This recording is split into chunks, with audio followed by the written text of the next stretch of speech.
আসাবে কাহাব ইমানের পরীক্ষা, বাগানের মালিকের গল্প সম্পদের পরীক্ষা, মুসা আলাইহিস সালাম ও খিজির আলাইহিস সালামের জ্ঞানের পরীক্ষা এবং জুলকারনাইনের ক্ষমতার পরীক্ষা।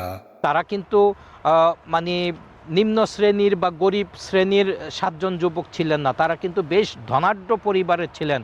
এবং দেখেন, আমরা কিন্তু এই যে বর্তমানে রাসূল সাল্লাল্লাহু আলাইহি সাল্লাম, সাহাবা, তাবেইন, তাবেইন, অলি আউলিয়া, বিভিন্ন পীর বুজুর্গ আমাদের সারা দুনিয়াতে ছড়িয়ে ছিটিয়ে আছেন, আমাদেরকে বারবার ইসলামের দাওয়াত দিচ্ছেন, আল্লাহর দাওয়াত দিচ্ছেন। তারপরেও কিন্তু আমরা মাঝে মাঝে টালমাটাল হয়ে যাই, কত নাস্তিক, কত বিধর্মী, এটা সেটা। আর দেখেন তারা কত বড় ইমানদার ছিলেন, তাদের যুগে কিন্তু এত ছিল না তাদেরকে যে গাইড করবে যে তোমরা ইমানের পথে থাকো। কিন্তু দেখেন তারা ব্যক্তিগতভাবে 7 জন অটল ছিলেন এবং তারা হিজরত করে চলে যাচ্ছিলেন, যাওয়ার পথে এখানেই অবস্থান করেছিলেন। জুলকারনাইন কে ছিলেন? বিশ্বের 3 প্রান্তরে তিনি সফর করেছেন। তিনি একজন ন্যায়পরায়ণ এবং শক্তিশালী মুসলিম বাদশাহ। আল্লাহ যাকে বিশেষ ক্ষমতা ও জ্ঞান দিয়েছিলেন, তিনি পৃথিবীর 3 দিকে 3টি বড় অভিযান চালিয়েছিলেন।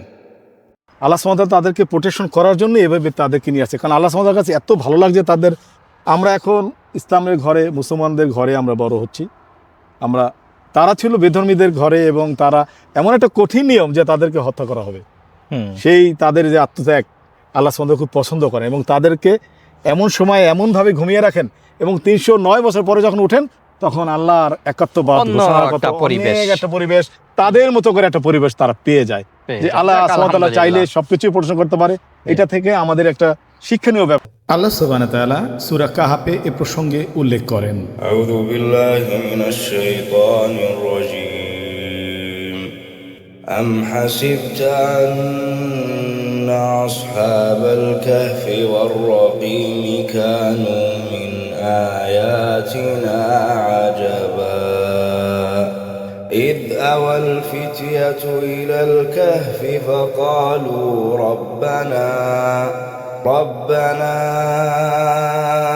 آتنا من لدنك رحمة وهيئ لنا من أمرنا رشدا فضربنا যে ভবিষ্যতের কোনো কাজ, যে 1 মিনিট পরও যে আমি এখন জর্ডানের আম্মানে যাব ইনশাল্লাহ, আর যখন কাজটা হয়ে যাবে তখন আমরা বলবো আলহামদুলিল্লাহ, আর আস্তাগফিরুল্লাহ, সুবহানাল্লাহ হচ্ছে অবাক করা কোনো বিষয় দেখলে, আর আস্তাগফিরুল্লাহ হচ্ছে গুনাহ মাফের জন্য।